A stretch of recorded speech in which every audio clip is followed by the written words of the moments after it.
Muy buenas noches, qué bendición estar nuevamente juntos a través de este medio de comunicación y seguir estudiando lo que la palabra de Dios quiere enseñarnos a través del libro de Apocalipsis, un libro bastante difícil y de hecho comentaristas opinan que el capítulo que corresponde estudiar en esta noche es el capítulo aún más difícil, el cual cuenta con más número de interpretaciones distintas de grandes teólogos que con honestidad han estudiado a profundidad la palabra de Dios, pero que no han llegado por completo a un acuerdo en cuanto a cuál es la interpretación final de este capítulo.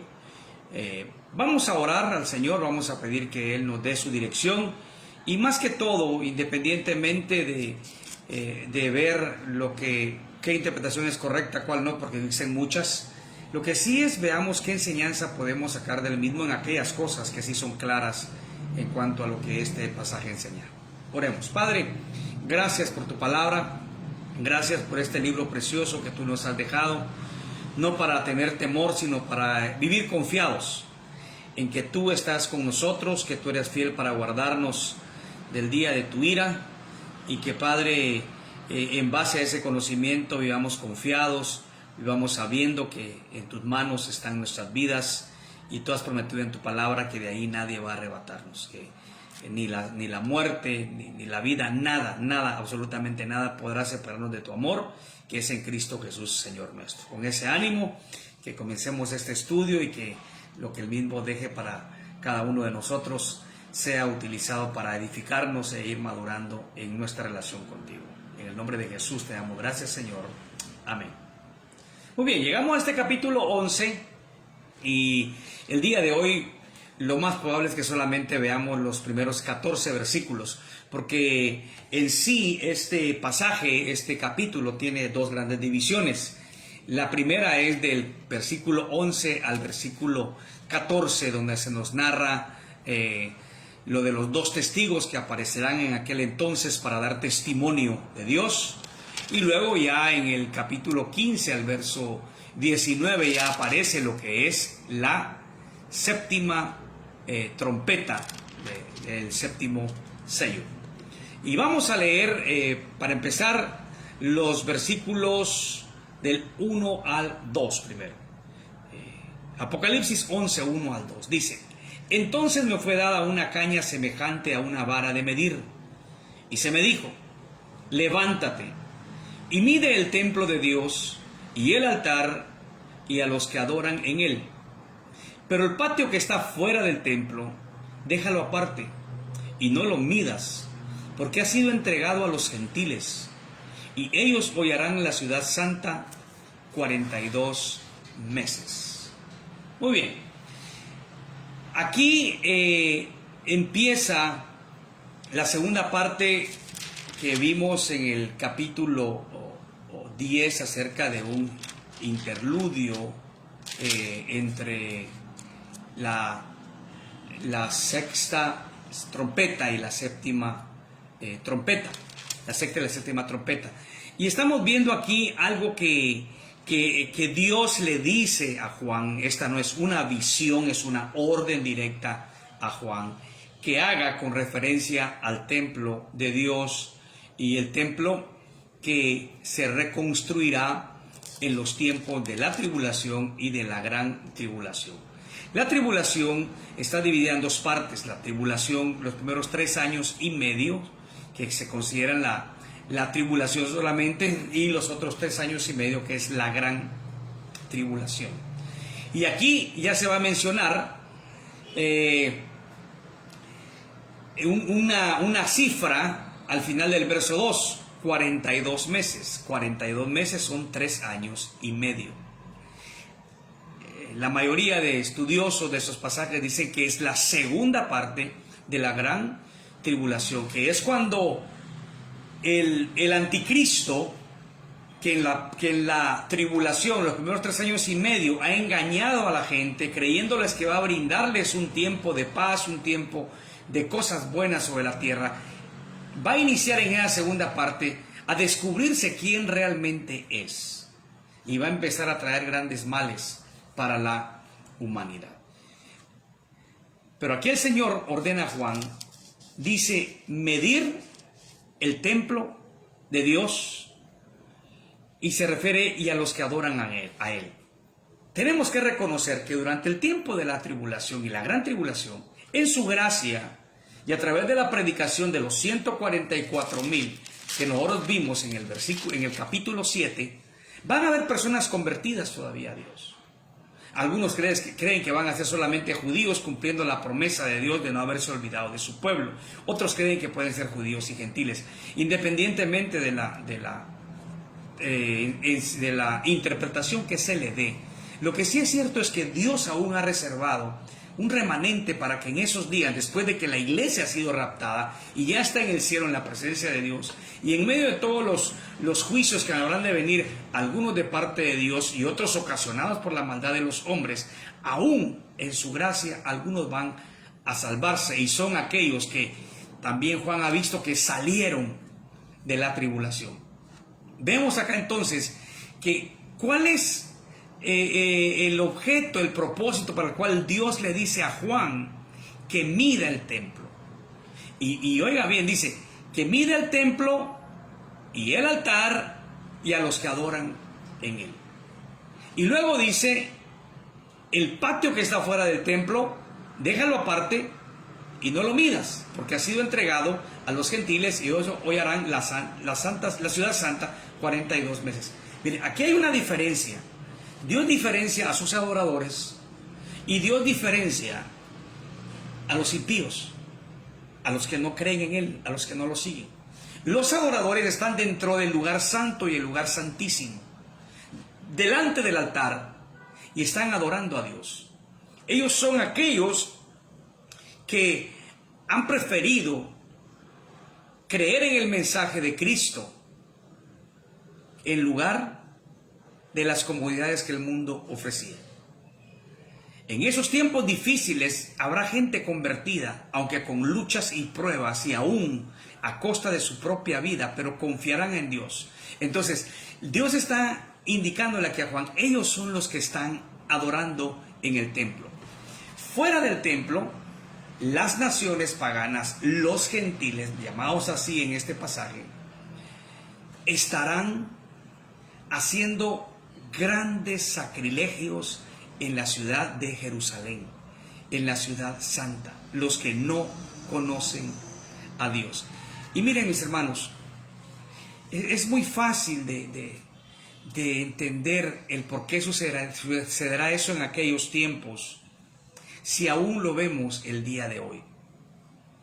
Dios tiene su pueblo, su iglesia, que le adora, que está separada del mundo que le desprecia, del mundo que le desobedece y del mundo que está cometiendo graves pecados en contra de la voluntad de Dios. En aquellos tiempos se seguirá manifestando lo mismo. Se seguirá manifestando un grupo de personas que son adoradores de Dios y un grupo de personas que no siguen a Dios. Recordemos esto, Dios los conoce y Dios los ha apartado para Él, Dios los ha santificado para Él, y es lo que Dios ha hecho con nosotros.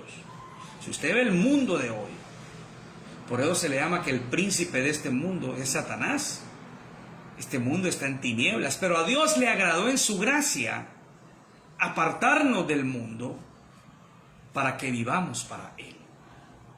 Entonces, Dios siempre ve esa gran diferencia. Alguien decía, realmente en el mundo solo hay dos tipos de personas con respecto a Dios: los que creen en Él y los que lo desprecian. Hay quienes quieren hacer un tercer grupo que dice, no, yo no creo, pero tampoco lo desprecio. Pero recuerde que el mismo Señor Jesús nunca dio esa opción. Él dijo, el que no es conmigo, contra mí es. Quien conmigo no recoge, desparrama. Y Jesús siempre, cuando habló de la decisión que el hombre tiene que tomar en cuanto a Dios, siempre habló solamente de dos opciones. No habló de tres, solamente habló de dos. Conmigo o contra mí. Mis discípulos o los que no creen en mí, los que me desprecian. No. Ovejas y cabras. Siempre hizo la diferencia en dos grupos. Y son los que todavía existen el día de hoy con respecto a la relación con Dios. Y en aquel entonces se habrán de manifestar. Y Dios le está diciendo a Juan aquí, haz esa separación, haz esa división. Y mire cómo ve acá. Medir tiene también la idea de como decir, establecer una línea, establecer líneas que representen como un redil que guarde a la gente de Dios. Pero los de fuera, dice, no lo miras, es como decir, déjalos que anden en la libertad que ellos quieren andar porque no quieren obedecer a Dios. Lo otro que dice ya en el verso 3, empieza a hablar de algo más que habrá en aquel tiempo. Y daré a mis dos testigos que profeticen por 1260 días, vestidos de cilicio. 1260 días. Representan los mismos de 42 meses. Ahí los meses son calculados de 30 días y van a representar también 3 años y medio, 42 meses. Está hablando que en su gracia Dios todavía levantará a aquellos hombres que vendrán a dar testimonio de Él, que van a profetizar, que van a hablar en su nombre. Miren las características de ellos. Primero que nada, son profetas de Dios. Ahora, la palabra profeta ha sido tan mal interpretada en nuestros días y hoy existen una gran cantidad de personas que se llaman a sí mismos profetas sin entender lo que significa la palabra profeta. La palabra profeta simplemente significa alguien que habla de parte de Dios, que trae un mensaje de Dios. En los tiempos antiguos, el Antiguo Testamento y aún en el Nuevo Testamento, cuando Dios todavía no había completado su revelación escrita, Dios levantaba a estos hombres para que anunciaran sus mensajes al pueblo de Dios. Pero cuando se termina de completar el Nuevo Testamento, ya no hay necesidad de que haya mensaje nuevo de parte de Dios a través de hombres llamados profetas, sino que ya el mensaje de Dios está completo en su palabra y ahora los profetas de Dios lo que debemos de hacer es predicar el mensaje que la Biblia tiene, porque es ahí donde Dios ha hablado. Y si usted me escuchó decir los que somos profetas, no me confunda, no estoy diciendo de que yo tengo el poder y la autoridad de decir cosas que vendrán a futuro, no. Como alguien que habla de parte de Dios, uno cumple la tarea de profeta cuando predica la palabra de Dios, porque ese es el mensaje que Dios ha dejado para la humanidad y ya está completo. Porque si hubiera un mensaje nuevo, de que Dios dé mensajes nuevos, diríamos que habría que agregarle a la Biblia. Y por ahí algunos se excusan, dicen, no, es que el mensaje que Dios me da para que le profetice no tiene la misma autoridad de la Biblia. Pero ¿para qué otro mensaje? Si la Biblia es suficiente. La palabra de Dios es suficiente, no le hace falta nada, está completa. Decir que Dios puede traer mensaje nuevo a través de otras personas, es decir, a la Biblia le hace falta. Y por eso es que Dios está usando otras personas ahora para revelar mensajes nuevos. No es así. Todo el mensaje de Dios está en la palabra de Dios. Ahora, en aquel entonces, dice, ¿quiénes van a profetizar? Bueno, ellos van a profetizar porque van a hablar del Evangelio de Jesucristo. Van a hablar del Evangelio de Jesucristo. Ahora dicen el tiempo que van a profetizar, que van a hablar de parte de Dios, 1260 días, 3 años y medio. Y su vestuario va a ser muy llamativo, vestidos de cilicio. En el Antiguo Testamento es cuando esto es más utilizado. Se acostumbraba que las personas que estaban en un estado, una palabra que no, tampoco quiero que me la confunda, penitencia, que simplemente penitencia significa humillarse delante de Dios por cierta cantidad de tiempo. Y las personas se vestían de este material que raspaba sus cuerpos. en arrepentimiento a sus pecados, para pedir el perdón de Dios.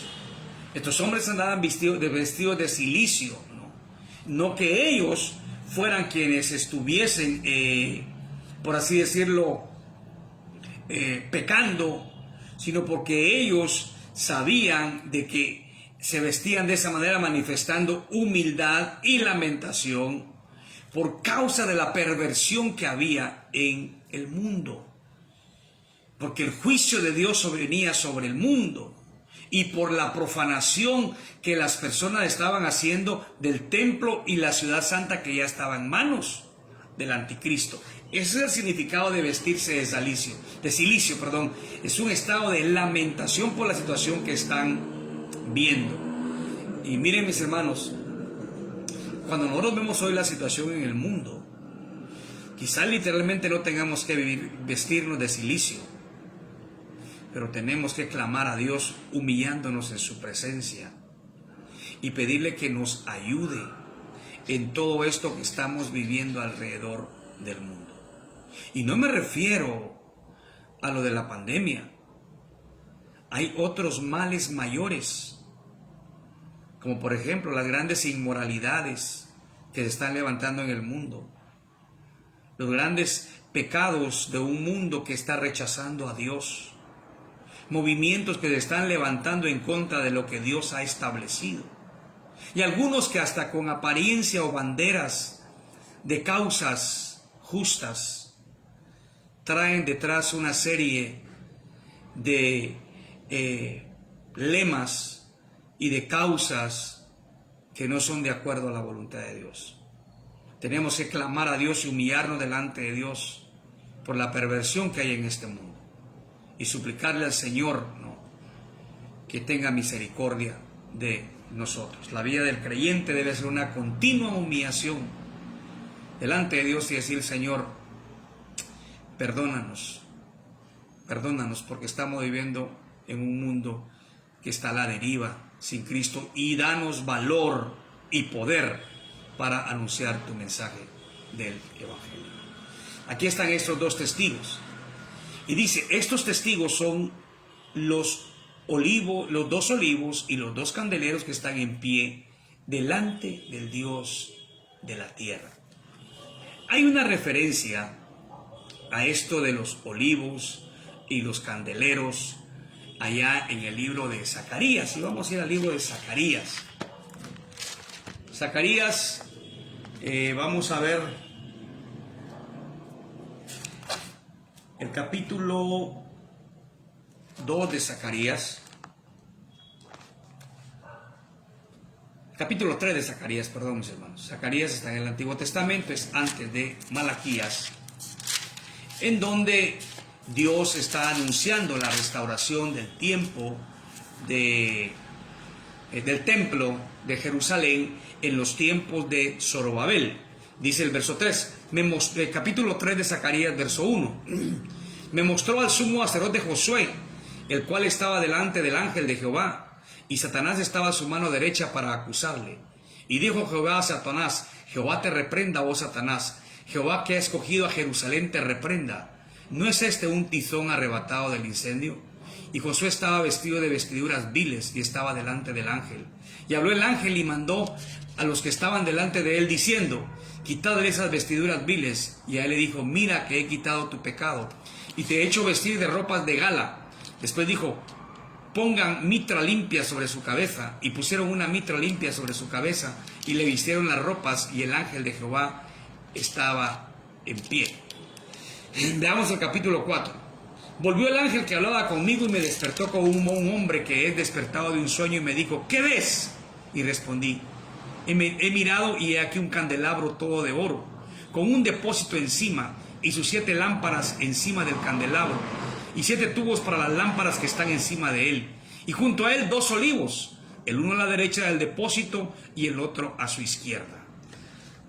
Esta mención en Zacarías en aquel entonces se refería tanto a Zorobabel, que dirigiría la reconstrucción del templo, como a Josué, que era el sumo sacerdote. No nos confundamos, no era el Josué del libro que sucedió a Moisés en el liderazgo de Israel, porque él había vivido muchos años antes. Este era otro Josué que era el sumo sacerdote en los tiempos en que están regresando del cautiverio y van a reedificar el templo de Jerusalén. Zorobabel era el dirigente, digamos, del lado civil para levantar ese templo, y Josué el lado religioso.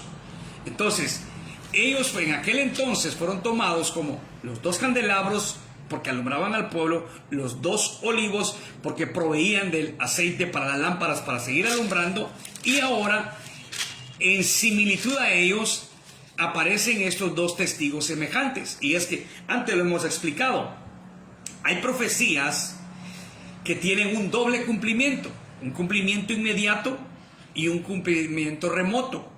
El cumplimiento inmediato fue en los tiempos de la reconstrucción del templo de Zorobabel, con Zorobabel y Josué, pero el tiempo remoto viene a ser este tiempo de Apocalipsis, cuando Dios levanta dos testigos que son los que van a alumbrar y que ellos proveerán del aceite, representando los olivos, para predicar el mensaje de Dios. Eso es el significado de estos dos testigos. Y estos testigos están de pie delante de Dios, delante del Dios de la tierra. O sea, están representando a Dios aquí en la tierra. ¿Por qué? Porque están hablando de parte de Dios a todo el mundo. Están profetizando, trayendo un mensaje de parte de Dios. El mensaje que ya lo encontramos en su palabra, el mensaje del Evangelio. Y ellos predicarán este mensaje, ¿no? 3 años y medio, ¿no? 3 años y medio estarán ahí. Y en el verso 5, oiga lo que dice: si alguno quiere dañarlos, sale fuego de la boca de ellos y devora a sus enemigos, y si alguno quiere hacerles daño, debe morir él de la misma manera. Dios ha investido de un poder especial a estos dos testigos en aquel tiempo para que nadie les haga daño hasta cumplir el propósito de Dios. Estos dos testigos, ¿no?, se estarán predicando de la palabra de Dios, del mensaje de Dios, y por supuesto, cuando vemos aquí, si alguno quiere hacerles daño, doblemente, se defenderán sacando fuego de su boca, devorando a sus enemigos. Cuando hace mención de esto, es obvio, el mundo está tan pervertido que no les va a agradar el mensaje de estos dos testigos. El mundo está tan vendido al pecado, está siendo tan practicante del pecado, que no encontrarán aceptación. Mis hermanos, una de las cosas que en las últimas décadas he visto con tristeza es como el mensaje del Evangelio, por hacerlo popular, lo han diluido, por no hacerlo ofensivo, por así decirlo. Y no estoy hablando que nos pongamos a insultar a medio mundo, pero digo que ¿por qué suena el mensaje del Evangelio ofensivo? Porque va a dar en contra de aquello que al hombre le gusta, el pecado. El mensaje del Evangelio es un mensaje contrario a la vida licenciosa que el hombre quiere llevar, y no es agradable hasta que Dios no obra en el corazón de la persona. Porque el propósito del mensaje del Evangelio, aun cuando les parezca desagradable, es llamar a un arrepentimiento para que Dios perdone al pecador. Pero no es agradable, porque a nadie le gusta que le señalen aquello de lo cual debe de arrepentirse. Y en aquellos tiempos no será nada popular, no será nada agradable. Pero Dios defenderá a sus testigos. Dios les dará un poder especial para que se defiendan de sus enemigos hasta que Dios haya cumplido su propósito en ellos. Algo más: a través de ellos Dios hará señales. Dice verso 6: estos tienen poder para cerrar el cielo, a fin de que no llueva en los días de su profecía, y tienen poder sobre las aguas para convertirlas en sangre y para herir la tierra con toda plaga, cuantas veces quieran. Cuando haya acabado su hasta ahí, solo el verso 6. Mire, también tienen poder para realizar grandes prodigios en la tierra, pero son prodigios que son juicios de Dios. Son juicios de Dios. Tienen poder para detener la lluvia. Dios les ha concedido ese poder. Imagínense que en esos tiempos ya estarán viviendo grandes sequías, por lo que vimos anteriormente que pasaba con las grandes calamidades, a aquella montaña que se viene al mar, que daña las aguas de la tierra, el ajenjo que cae en los ríos y en los lagos. Y ahora vienen estas personas que demuestran el poder de Dios y el juicio de Dios por causa del pecado del hombre, y convierten y detienen la lluvia que caiga sobre la tierra, y convierten las aguas en sangre, y hieren la tierra con plagas cuantas veces quieran.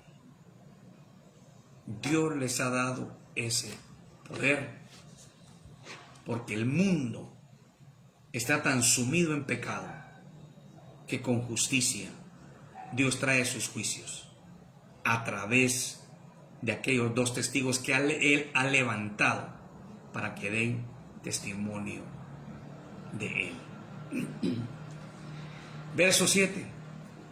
Cuando haya acabado su testimonio, la bestia que sube del abismo hará guerra contra ellos y los vencerá y los matará. Cuando se haya cumplido todo lo que Dios les encomendó, Dios mismo permitirá que venga, ¿quién dice ahí? La bestia. Es la primera mención de este personaje y se va a mencionar 35 veces más en este libro. El anticristo mismo. El anticristo mismo dice que va a hacer guerra contra ellos, los va a vencer y los matará. Y bueno, hasta aquí diremos qué tragedia, ¿no? Qué tragedia, cómo es que Dios permitió que le sucediera eso a sus siervos. Bueno, Dios tiene planes y no se ha terminado aquí el relato y no se ha terminado aquí el plan de Dios. Es una noticia triste para quienes creemos en Dios y sabemos de la labor que harán aquellos dos testigos, sí, pero Dios aún no se ha terminado. Miren, cuando Cristo muere en la cruz, también hubo tristeza en sus discípulos, pensó que hasta ahí se había terminado toda aquella, si le queremos llamar de esta manera, aunque la palabra no es tan apropiada, aquella aventura con Cristo, que no fue ninguna aventura, sino que todo conforme al propósito de Dios y de acuerdo a lo que Dios iba a cumplir. Pero cuando Cristo muere en la cruz, sus discípulos están realmente decepcionados, corren a esconderse, ellos no quieren salir. Pensaron que todo aquello que había comenzado con él y las maravillas que habían visto hasta aquí se acabó. No, Dios seguía teniendo planes. Y lo que ellos estaban viendo o pensando que era una gran derrota fue la victoria sobre el pecado cuando Cristo dio su vida en la cruz por nosotros. Aquí es triste este tiempo, pero ¿sabe? Lo que es triste para la gente de Dios es alegría para el mundo. Vea lo que dice el verso 8.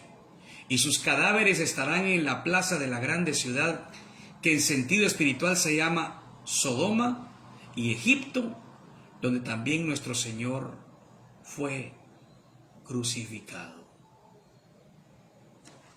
Bueno, aquí no hay duda de qué se trata. Es Jerusalén, porque la última el último enunciado dice donde nuestro Señor fue crucificado. Esa última declaración menciona que es Jerusalén, pero le da dos términos más: Sodoma y Egipto, porque aquí está combinando dos características que habrán en Jerusalén en ese tiempo: la corrupción, la maldad, el pecado, la inmoralidad. representando aquella ciudad que Dios destruyó con fuego y azufre por causa de su pecaminosidad, Sodoma. Y Egipto representa la persecución del cual fueron objeto aquellos dos hombres de Dios. Es Jerusalén propiamente dicho, pero las características que se estaban viendo en la ciudad por causa de las personas que allá habitaban que no conocían a Dios, es como la pecaminosidad de Sodoma y como el desprecio por el pueblo de Dios de Egipto y la persecución de ellos. Será Jerusalén ese lugar donde estos dos testigos estarán muertos. Y dice, y los de los pueblos, tribus, lenguas y naciones verán sus cadáveres por 3 días y medio y no permitirán que sean sepultados. Yo no sé qué pensaba la gente en aquellos tiempos cuando se escribió esto. ¿Cómo era posible que todo el mundo pudiera ver este acontecimiento? Bueno, en el año de 1864, ya un predicador decía, bueno, con el avance que tenemos del telégrafo, esto es posible que se entere el mundo entero acerca de que esto pasó. Imagínense, 1864, cuando el invento más avanzado era el telégrafo. En los tiempos, hace algunas décadas, 4 o 5 décadas, ya habían muchos más avances. Y ya decían, mire, ya hay transmisiones por televisión, bueno, un poquito atrasada, pero ahí estamos. Pero hoy, con todo el avance tecnológico que tenemos, es de lo más normal. Aquí ya no hay, ni hay que cuestionarse. ¿Cómo va a ser posible? Por supuesto que es posible. Sabemos que es posible. Tenemos tan avanzada la tecnología de la comunicación. Probablemente a usted le ha pasado esto, que hay gente en el extranjero que se entera antes de noticias que pasan en nuestra ciudad. Entonces, todos esos adelantos científicos, tecnológicos que tenemos van a hacer posible que el mundo entero sea testigo de este acontecimiento. Los pueblos, las tribus, las lenguas, naciones verán sus cadáveres, dice, por 3 días y medio, y no permitirán que sean sepultados. No permitirán que sean sepultados. Esto representa una exhibición que harán de aquellos dos testigos para que el mundo entero se dé cuenta del triunfo del anticristo. Y más adelante, ya en el verso 10, vea lo que dice, y los moradores de la tierra se regocijarán sobre ellos, y se alegrarán, y se enviarán regalos unos a otros, porque estos dos profetas habían atormentado a los moradores de la tierra. ¿Sabe qué va a pasar en el mundo? Estarán felices, estarán celebrando. ¿Sabe que a este mensaje un predicador le puso el título que la Navidad del Diablo? Que así como celebramos el nacimiento de Cristo, muchos de nosotros, así en ese tiempo el mundo estará celebrando el triunfo del anticristo sobre aquellos hombres de Dios. La gente dice, se regocijará, se alegrarán, se enviarán regalos, celebremos. Porque el anticristo, nuestro héroe, nuestro rey, se ha encargado de aquellos dos que nos atormentaban tanto con ese mensaje que nos estaban predicando. Imagínense cómo estará el mundo en aquel entonces. Tanto rechazo a Dios que harán fiesta por aquellos dos predicadores de la palabra de Dios, que serán muertos y que serán exhibidos como grandes trofeos del anticristo, pensando que tenía ya la victoria sobre Dios. Pero aún faltaba, aún Dios no había terminado. El libro va a continuar. Pero esa es la actitud del mundo en aquel, será la actitud del mundo en aquel entonces, ¿no? Dice, oiga, pero después de 3 días y medio entró en ellos el espíritu de vida enviado por Dios, y se levantaron sobre sus pies, y cayó gran temor sobre los que vieron. Dios no había terminado. De la misma forma, mire, es algo tan similar a lo de Cristo. Cristo muere en la cruz y el diablo piensa que ya triunfó. Y el imperio romano piensa que se ha sacudido aquella amenaza. Y los líderes judíos, los líderes religiosos, felices, pensaron que habían quitado aquel que tanto les había confrontado con su pecado. Pero al tercer día, Cristo resucita. Y aquellos hombres 3 días y medio, el mundo ya había celebrado su victoria, pero 3 días y medio después, apenas 3 días y medio después, Dios envía su espíritu y se levantan, se ponen sobre sus pies. ¿Y qué pasó? Los que los vieron se llenaron de temor. No dice ahí que se convirtieron. Se piensa que no se convirtieron. Se llenaron de terror, no de arrepentimiento. ¿Recuerda usted, aparte de Cristo, alguna otra resurrección en los evangelios? Correcto. La resurrección de Lázaro. Los judíos le exigían a Jesús que hiciera milagros para que creyeran. Y cuando Cristo hace ese milagro de resucitar a Lázaro después de 4 días de muerto, cuando se creía que ya no había esperanza alguna de resurrección, ¿qué pasó después de que Cristo resucitó a Lázaro? Querían matarlo y también a Lázaro. No se arrepintieron, aunque era una muestra del gran poder de Dios. Y aquí tampoco se van a arrepentir.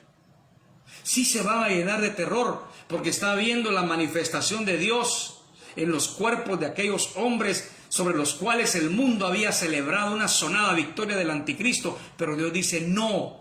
Dios dice, yo tengo la última palabra, la victoria final es mía. Y ahí está Dios manifestando ese poder, resucitando a sus 2 testigos, levantándolo de la misma muerte y dando testimonio del gran poder de Dios. ¿Qué mensaje para nosotros, mis hermanos? Número 1, estamos en las manos de Dios y es Dios quien dispone de nuestras vidas. Cuando Dios ya haya cumplido por completo su propósito en nosotros, Dios nos llamará a su presencia. Mientras tanto, por más amenazas que tengamos, el Señor nos guardará.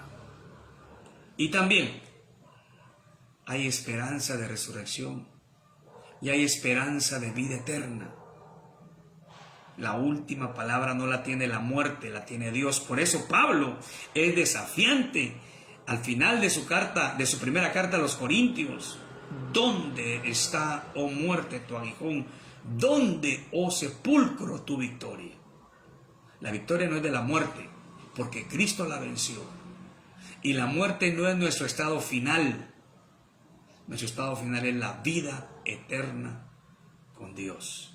Esa es nuestra esperanza. Y estos 2 testigos son una muestra de cómo Dios tiene todo poder para levantar de entre los muertos a los que confiamos en Él, a los que creemos en Él. La tumba nuestra morada final, es un dormitorio temporal. Nuestra morada eterna, Cristo la ha ido a preparar allá a la casa del Padre, para que un día estemos para siempre con Él. Y aquí está la invitación, verso 12. Y oyeron una gran voz del cielo que les decía, subid acá. Y subieron al cielo en una nube, y sus enemigos los vieron. Qué testimonio de Dios para el mundo perverso que celebraba la muerte de aquellos hombres. Dar una orden para que sean levantados al cielo, para que sean llevados a la presencia de Dios delante de sus enemigos, dando testimonio del maravilloso poder de Dios. Subieron en una forma majestuosa en una nube para dar testimonio de la majestuosidad del Señor. Bueno, aquí estamos llegando ya a la mención de estos dos testigos. Y yo no sé si se nos está olvidando algo de los dos testigos. Creo que sí. Se nos está olvidando quiénes son. ¿Quiénes son estos dos testigos? Bueno, hay muchas posturas en cuanto a identificar de quiénes se trata. Voy a mencionarles algunas. Algunos piensan que representan pueblos, que puede ser el pueblo de Israel y la iglesia. No.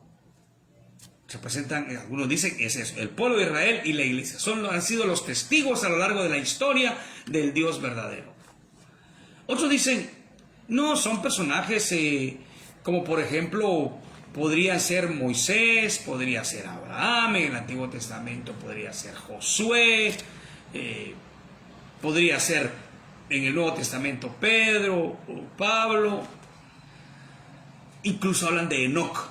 Ahora, hay 3 personajes de los cuales sí son de estos 3, dicen 2 de ellos pueden ser, 2 de ellos deben ser. Y estos 3 personajes son Enoc, Moisés y Elías.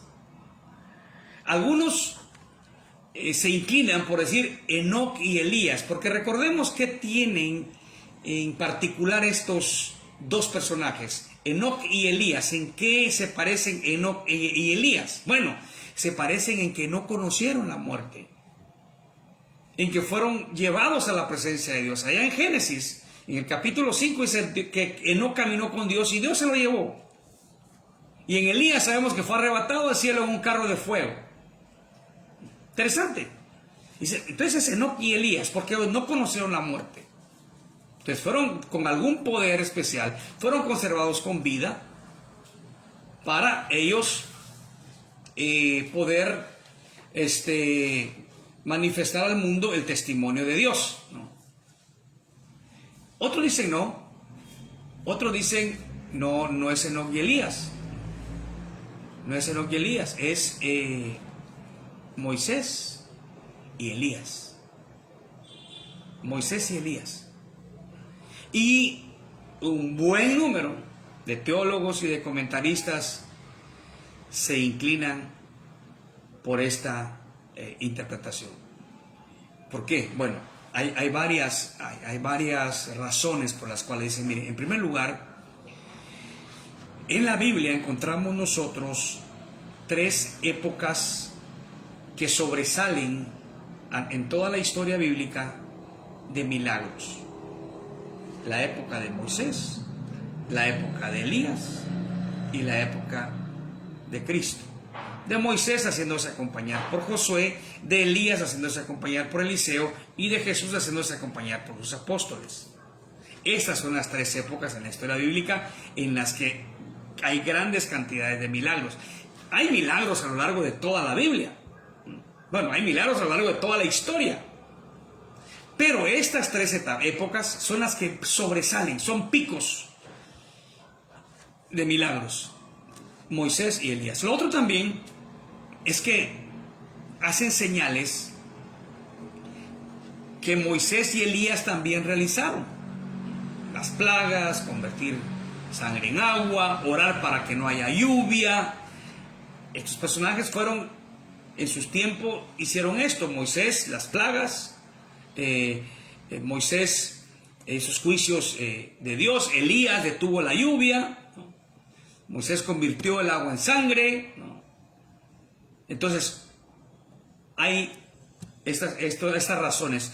Otra razón es también que recordemos que estos 2 testigos vienen previo a la instalación del milenio, del reinado de Cristo por 1000 años, un tiempo antes. Y cuando Cristo estuvo sobre la tierra, allá en el monte de la transfiguración, recuerde, Cristo se transfiguró. ¿Y quiénes aparecieron? Uno a cada lado de él: Moisés y Elías. La mayoría están seguros de que se trata de esos dos personajes. Hay otras, no quiero meter en más explicaciones. Bueno, Moisés y Elías conocieron la muerte en sí. Bueno, Moisés se habla que sí, pero su tumba nadie sabe dónde está. Elías no conoció la muerte, pero que en aquel entonces sí la van a conocer. Sí la van a conocer, ¿no? Hay un pasaje en Daniel donde habla que Satanás luchó con el arcángel Miguel por Moisés, por el cuerpo de Moisés. Por eso algunos creen que Moisés, su cuerpo realmente está reservado, que realmente no conoció la muerte. No sabemos, hay tanto misterio en esto, pero sí en lo que la gran mayoría de teólogos está seguro es que se trata de Moisés y Elías, porque también ellos representan el mensaje de Dios, la ley y los profetas. Moisés la ley, Elías a los profetas, que son, en resumen, el mensaje de Dios que encontramos en su santa palabra. Entonces de ellos dos se trata, los personajes con quienes más se identifica. Ahora, quiero aclarar esto: no debemos de ser dogmáticos. No podemos decir, esta es la interpretación definitiva. Apocalipsis es un libro bien complejo, no es tan sencillo decir, esto es así. No. Pero es lo que la mayoría cree. Y no vamos a pelear con nadie por causa de que tenga una opinión diferente. Finalmente, dice el verso 13 y 14.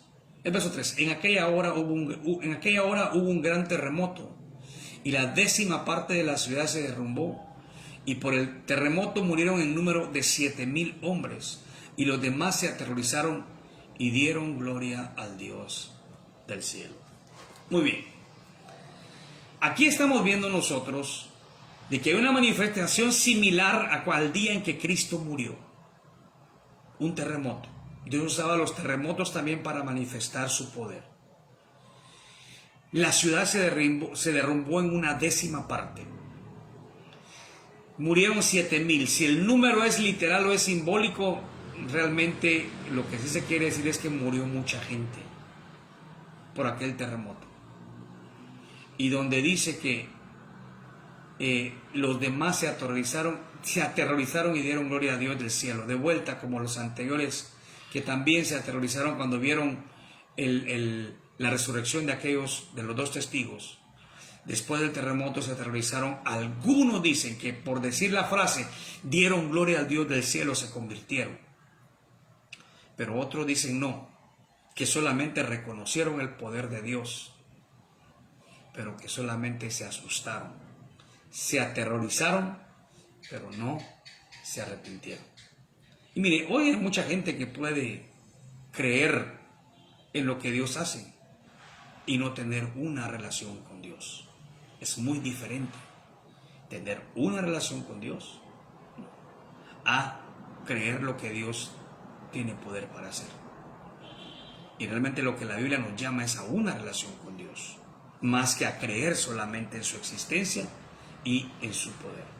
Y después dice, el segundo ay pasó. He aquí, el tercer ay viene pronto.